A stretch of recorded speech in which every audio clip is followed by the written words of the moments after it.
జీపీఎస్ని command control room ద్వారా మనకు అంటే వాహనము చలనము గమనము దాని స్థితిగతులు వాటన్నిటిని కూడా గమనించి మనకు పంపడం జరుగుతూ ఉంది.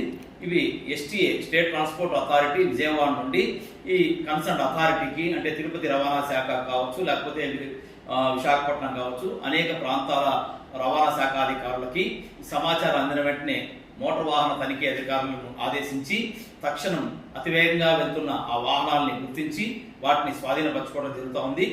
అయితే ఏఐఎస్ 140 నిబంధనల ప్రకారం ఈ జాగ్రత్తలన్నీ కూడా తీసుకుంటూ జీపీఎస్ విఎల్టీడీ అనే తప్పనిసరి అని మేము గమనించి విధిగా ఈ వాహనాల్ని ఏటీఎస్ ఆటోమేటెడ్ టెస్ట్ స్టేషన్ దగ్గర తీసుకెళ్లి స్పీడ్ టెస్ట్ చేయించి మళ్ళా కూడా ఆ యొక్క జీపీఎస్ ట్యాంపర్ అయిందా లేదా గమనించి ఆ వాహనాలను స్వాధీనపరచుకుంటున్నాము. సో అందరికీ బస్సు యజమానులకి ముఖ్యంగా బస్సు డ్రైవర్లకి మేము తెలియజేయటం ఏమనగా ఎటువంటి పరిస్థితుల్లో కూడా అతివేగంగా వెళ్ళొద్దండి. ప్రయాణికుల భద్రతే మనకు ప్రధాన లక్ష్యంగా ముందుకు వెళ్దాము. అట్లాగే యజమానులు కూడా డ్రైవర్లను నిరంతరం అప్రమత్తం చేసి వారి వాహనాలు స్వాధీనపరచబడకుండా చూడాలని చెప్పేసి ఈ సందర్భంగా మేము ఆదేశాలు జారీ చేస్తున్నాము. తిరుపతి రవాణా శాఖ మురళీమోహన్. ఇప్పటి వరకు దాదాపుగా 10 వాహనాలు సీజ్ చేస్తున్నాము.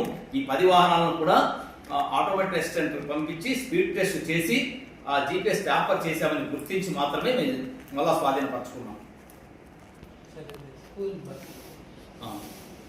అలాగే ముఖ్యంగా పాఠశాలలు పునః ప్రారంభమయ్యే ఈ 2 రోజుల్లో పాఠశాల విద్యాసంస్థల బస్సులపై మేము నిఘా ఉంచాము.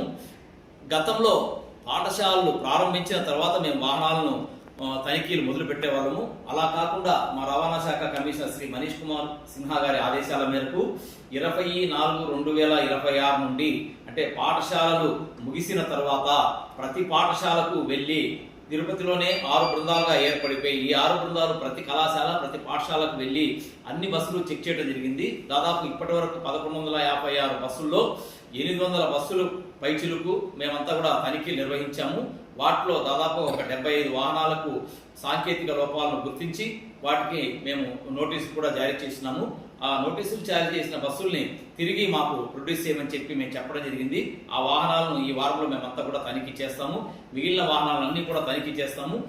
పాఠశాలలు పునఃప్రారంభమైన తర్వాత తప్పనిసరిగా ప్రతిరోజు ఒక 4 రోజుల పాటు ఈ తనిఖీలు నిరంతరం కొనసాగించి విద్యార్థుల భవిష్యత్తును దృష్టిలో ఉంచుకొని ఎవరికి ఎలాంటి ప్రమాదాలు జరగకుండా అసలు ప్రమాదాలు అనేది విద్యాసంస్థలకు ఎక్కడ కూడా ఉండకూడదని చెప్పేసి మేము ఈ సందర్భంగా నిర్ణయించుకొని ముందుకెళ్తున్నాము.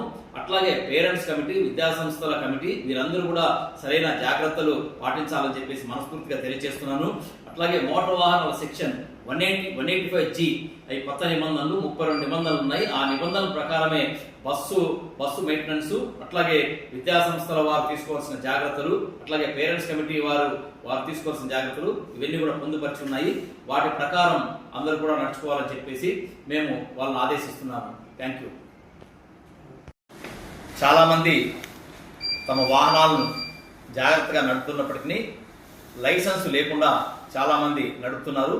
ముఖ్యంగా విద్యార్థులు అంటే ఇంజనీరింగ్ కళాశాల విద్యార్థులు కావచ్చు, డిగ్రీ కళాశాల విద్యార్థులు కావచ్చు, లైసెన్స్ లేకుండా వాళ్ళు కొంచెం విపరీతమైన వేగంతో వెళ్తున్నారు. అట్లాగే ట్రిపుల్ రైడింగ్ కూడా ఎక్కువ చేస్తున్నారు.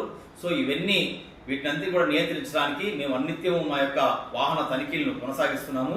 అయితే దీంట్లో డ్రైవింగ్ లైసెన్స్ ఉండి దాదాపు అంటే చాలా మంది పెద్దవాళ్ళు ముఖ్యంగా న్యాయవాదులు కావచ్చు, అట్లాగే లాయర్లు, అలాగే డాక్టర్లు, అలాగే వ్యాపారస్తులు, చాలా మంది ఉన్నతాధికారులు వారి యొక్క లైసెన్స్ యొక్క కాల పరిమితిని చూసుకోకపోవటం వలన అది కాల పరిమితి ముగియటం వలన డ్రైవింగ్ లైసెన్స్ ఎక్స్పైర్ అయిపోయినట్లు తెలుస్తోంది.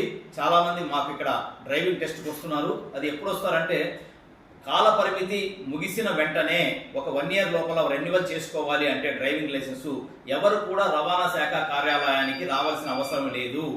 ఆ 1 year లోపల జాగ్రత్తగా వాళ్ళు ఇంటి దగ్గర నుంచే వాహన్ పరివాహన్ దాంట్లోకి వెళ్తే ఆ యొక్క వెబ్సైట్లోకి వెళ్తే సారథి అనే వెబ్సైట్లో వాళ్ళు డ్రైవింగ్ లైసెన్స్ను పునరుద్ధరించుకోవచ్చు. ఫామ్ 1A మెడికల్ సర్టిఫికేట్ పెట్టి వాళ్ళు దాన్ని పునరుద్ధరించుకునే అవకాశం ఉంది. ఓటీపీ ద్వారానే వాళ్ళు ఇది చేసుకోవచ్చు. వాళ్ళు ఎక్కడ కూడా బయట సిఎస్సి సెంటర్, ఆన్లైన్ సెంటర్ వెళ్ళవచ్చు. వెళ్ళకపోయినా కూడా తమ తమ తమ పరిధిలో మొబైల్ నుంచి చేసుకునే అవకాశం ఉంది. ఈ వెసులుబాటును అందరూ కూడా ఉపయోగించుకోవాలని తెలియజేస్తున్నాను.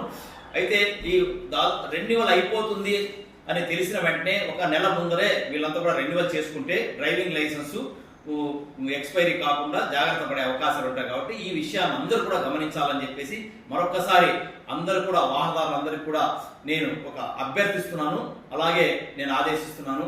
సో అందరూ కూడా ఒకసారి తమ యొక్క డ్రైవింగ్ లైసెన్స్ కాల పరిమితి ఉందో లేదో ఒకసారి చెక్ చేసుకోండి. ఏదైనా అనుమానం ఉంటే కూడా మీకు ఏదైనా సరే 9281607038 9281607038 మీ డ్రైవింగ్ లైసెన్స్కు సంబంధించిన అనుమానాలు, సందేహాలు ఉంటే నేను డిస్ట్రిక్ట్ ట్రాన్స్పోర్ట్ ఆఫీసర్ నాకే తెలియజేయవలసిందిగా కోరుచున్నాను.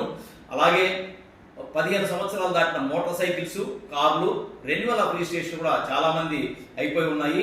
ఎందుకంటే అధికారులు ముఖ్యంగా ఎక్కడెక్కడికో ట్రాన్స్ఫర్ అయిపోయేసి పాత మోటార్ సైకిల్స్ రెన్యువల్ పునరుద్ధరించుకోలేదు, రిజిస్ట్రేషన్స్ అవి కూడా పునరుద్ధరించుకోవాలని చెప్పేసి నేను తెలియజేస్తున్నాను.